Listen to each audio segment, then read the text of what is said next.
Throughout the years, school has mainly been two things for me. One, a lovely social ecosystem of wonder, and two, torture. Now, I'm sure a lot of people can agree with the torture bit. If you're not a fan of school, I mean, maybe you are a fan of school, that's completely fine. I've never been a huge fan of school, not because of the stereotypical reasons, just because, in my opinion, it doesn't really fit with how I work, if that makes sense. And I just think I would learn better in many different ways. So I've never been a fan of school, but I understand the value of it. Don't get me wrong. I'm not like an anti-school. Like, as much as I don't like it, I would hate to see it go. So yeah. But throughout these torturous years of being in school, and I'm not done school yet either. So like, I'm not like, I'm not, back in my day, like I'm not hitting anyone with that right now. I just wanted to talk about the experiences that I had in my specifically grade 8 year. Now, school is already special as is. And when I say special, I mean like brain dead, usually. But this grade 8 year was the first time I had experienced true brain deadness. Like genuine, like lobotomy victim level brain rot. And I gotta say, I loved every second of it. It was truly amazing, except for the school bits, because it kind of sucks. But anyway, my grade 8 year, I ended up going to a private school. Not, I had just moved to Peterborough, and I went to the school I currently go to now for the first time for grade 7. And it was cheeks. It was not fun. I didn't like it. I kind of liked it, but I didn't. So I decided, you know what? Why not give private school a good old try here if it's on the table for my grade 8 year? So I did. I decided to brave the treacherous waters of a private school. Not only a private school, but a Christian school. Now, I am Christian, so like that's not like a, I don't want to get, struck down by God when I walk in. It's not like being a brave soul. No, I indeed am a Christian, so like, that's why it was on the table for me anyway. So I decided to go check it out. Now, I didn't really know many people at the time. I knew like maybe like 2 people, I think, and I still know them to this day. I think it's just 2 people I knew. And I wasn't like great friends because I just met them, so they were just like acquaintances that I that we kind of hit off. So I pull up to the school on the first day, and I'm like, I don't know what to expect. I'm looking for my one friend that I knew, and I'm looking and I see him, he's sitting back turned, like he had these benches outside where you get dropped off, and each of them, that's like each class, he said, if I remember this correctly, anyway, I could be wrong, but yeah, you sit down at whatever class you are at said bench. So he's got his back to me, and I walk up, and obviously, how old was I? Like 13, yeah. So 13-year-old me walks up and hits him with the glorious line, which, by the way, if you are ever trying to meet new people, always use this line. It'll work every single time. You walk up behind them and go, E. Yes, E. I know, I truly was a cringe lord of interactions, but anyway, I digress. That's what I said, and it was actually love at first sight. Now, as much as I was saying the E to my one friend, the guy that was sitting across from him actually looked up and he said it back. He was like, E? And so me and him had like this conversation like we had just like gotten a lobotomy, had our chunk of our brain ripped out. So we just go like, we were like, like it was, we were speaking in monkey, and but it was like immediately love at first sight. We became best friends in that very moment. So it was a good start to the grade 8 experience.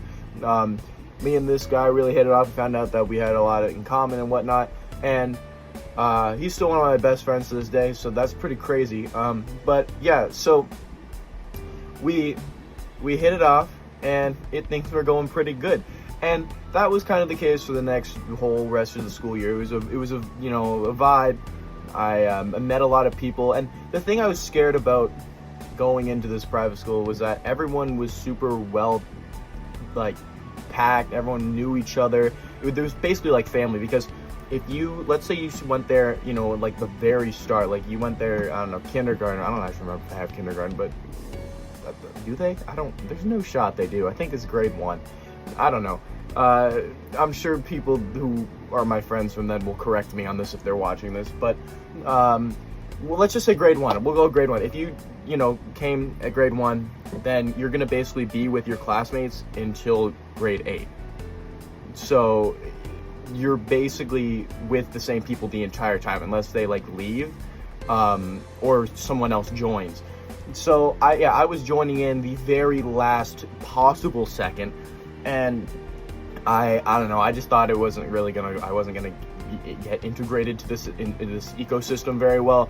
But luckily, as we just discussed, the monkey primal instinct worked, and we ended up getting integrated very well.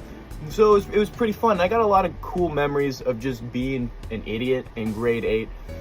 So I thought I'd share a couple stories of, because I just like the last video where I had that windshield wiper. It's still right here. This thing, the lore. How I was discussing the lore of that. I have a few trinkets here that have some significance to my my private school lore.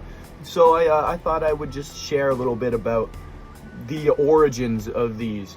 So next to the main classroom, there was like this like lab room, and it was more of like the tech craft type thing room. It was basically like the stupid room where you could kind of just do whatever. You could work in there. You could, if we're doing like art, we had these really cool art projects. There's a bunch of scrap in there, and like like nuts, bolts, screws, tools, wood, all that kind of stuff. It was pretty cool actually. So we were making some special things, and I recall one of the assignments, either it was a past assignment and I was just screwing around, like I wasn't there for the assignment, or it was, I don't remember, but it was like this Frankenstein type toy. You were supposed to, get a bunch of toys and make some demon out of it, basically. Something like looks like it came straight out of, Five Nights at Freddy's. So I think I just found part of it. I don't think I was actually working on it, because I think, yeah, I remember now. I found it. The Buzz Lightyear, it looked like he just got mauled by a bear, and I was like, oh, you know what? And to my friend, well, I guess I'll name him. His name's John. Hello, John. If you're watching this, I'm sure you treasure these memories as well. Anyway, so here we have Buzz Lightyear. This guy right here, yes, he is covered in blood. That's why I said he looks like he got mauled by a bear. He's missing his hands, and he's seen better days. His helmet's cracked, and he's breathing in the space lack of oxygen, and he's dead. So we took this creature and we slapped on, we gave him some gnarly wheels. We put like a subway car on here, so he's like freaking like skating around like a, like he's straight out of Subway Surfers on the hoverboard thing, and I think we put his hand back on. I think Yoda might have been on his back, and we put Patrick on his shoulder, like Patrick from SpongeBob, and he looked like he had some gnarly boobs. It was crazy. But the creature this guy was truly phenomenal, and I forget what happened to him. I think we ended up like playing with him, and then we like did some cool trick, and he went freaking flying and then died, and I don't actually know why or how I have this. I think it ended up getting lost to time somewhere in the depths of the room. And what ended up happening was, like, I think a year later, because my friend was in a grade younger, so he was in grade 7. It's like 7 and 8 together. So he was doing his final year there, and he found it buried in the depths of the, I don't even know, like the toy buckets or something that we had, or the scrap. And he was like, yo, dude, I found this. And he brought it to youth group, and he showed it to me, and he's like, hey, do you want this? And I was like, yes, sir, of course I do. So obviously that's why I have this. Unfortunately, like half the parts are missing. I'm sure he got like plundered. But yeah, so I'm very glad to have this thing back, I guess. There's a bunch of like hair all over him, and or that's glue. I don't know. I couldn't tell you. I don't know what diseases are on that thing. Who knows what could have happened to him while, he was out of my supervision. But another time, most of these stories are taking place in this craft room, because this craft room was like Pandora's box of like goofiness. So another time we had this thing where we were going to do some art projects. We were gonna like make some art. I think it was like a freestyle. I could draw something, you could paint something that could be sold though, and we were gonna raise some money for, I don't know what it was, I don't remember, but I must have been off my medication or something like that, because that day I felt like, you know what, instead of helping whatever charity we're donating this to, why don't I make a grenade instead? So I decided to go through the, because I found this like piece of a microphone, like I'll show you in a second, but it was like this piece of a microphone, and it was kind of shaped like a grenade, and the brain juices just started going, and I was like, you know what, let's just make a grenade. Now obviously this isn't a real grenade. YouTube, I'm not a terrorist, I swear. But I created this thing instead of working on charity. So this is my grenade. It looks like something straight out of Fortnite, and unfortunately you can't actually squeeze this down, but you can pull the pin. It's not gonna blow up, don't worry, we're safe. There's like this thing that moves, but yeah, this is like the microphone piece I was talking about. I don't actually know if this is a microphone piece or something like that. It looks like one. I'm probably stupid though, and it probably isn't, but who cares? So I remember this top piece, the little disc looking thing. I salvaged that from one of my actual projects that I made. We were supposed to make like these cool little bugs. I'm actually sure I have it somewhere in the back. Hold on, let me look for it for a second. All right, I found it. It's a bit broken because it's been in a box and it got broken, so I have to fix it. This isn't mine either. Oh, it just fell apart in my hands. This isn't mine. My friend made this, but he did a really good job on it. But it's like a little dragonfly. I think that this piece came off, so it's actually pretty cool. It's missing its tail because it fell off, but yeah, no, it's actually really cool. I like it. He did a good job. But yeah, so that's what we were making, and I made this little beetle, and I used this piece for it, and yeah, I ended up just tearing that beetle to pieces just to make a grenade.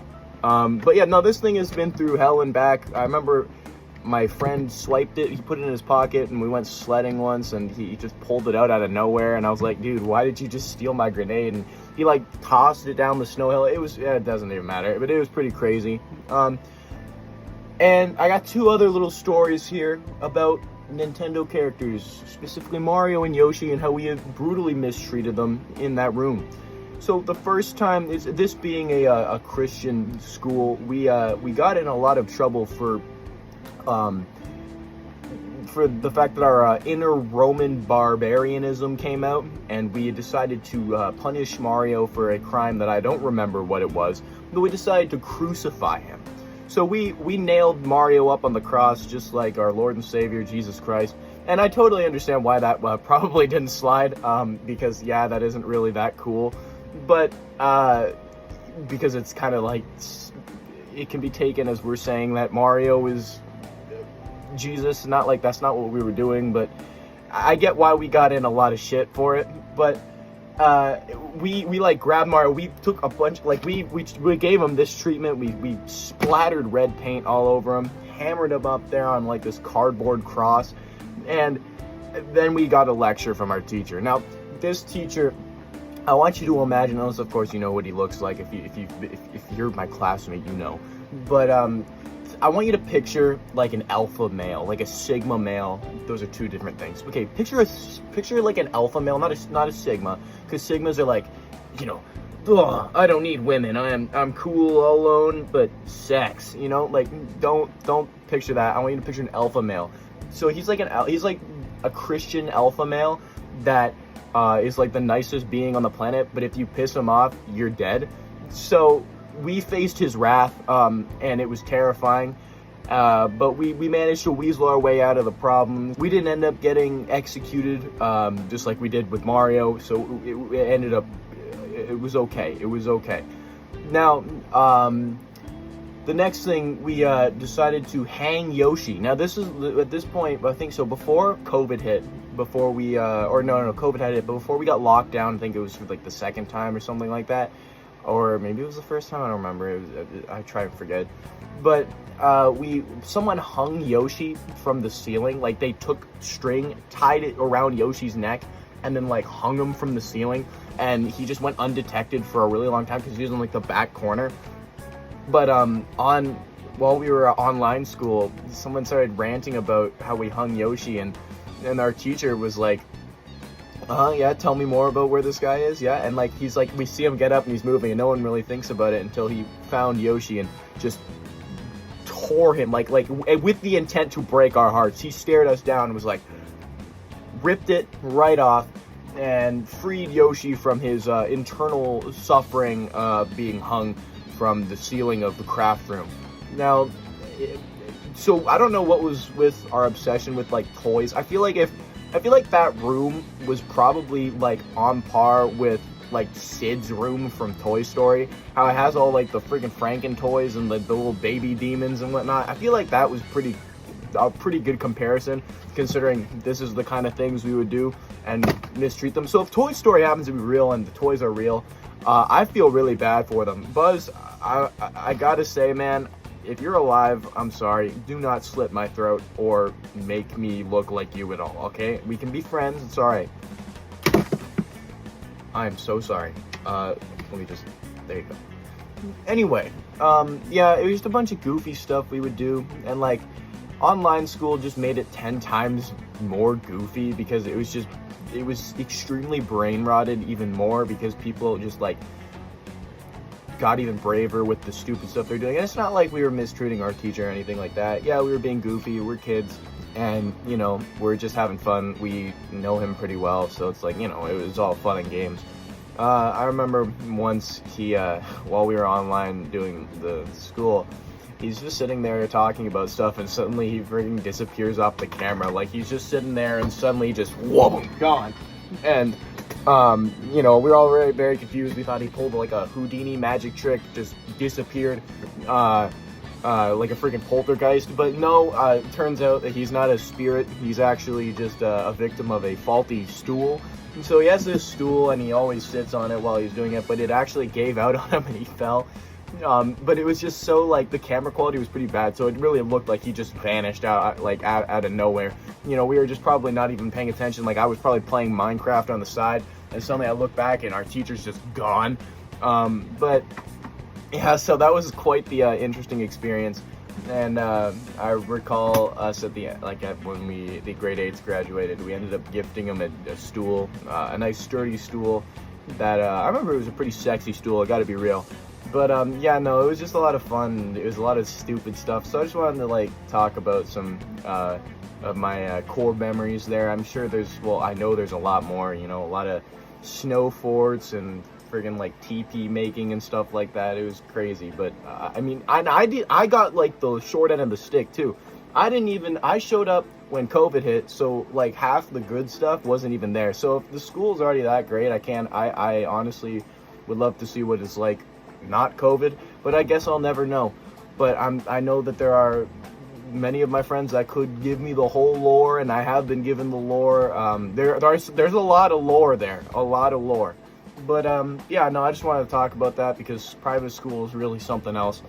It either is stupid strict or it's just a lot of fun, and I luckily got a lot of fun. So yeah, that's all I really want to talk about. This was a longer video, but whatever, I'm just doing this to talk, and hopefully you're here just to listen or to laugh at me or something like that. I don't know, maybe you don't like me. Anyway, yeah, that's really about it. Buzz says bye, and I say bye too. Don't die, and if you go to private school, enjoy it unless it sucks. Amen.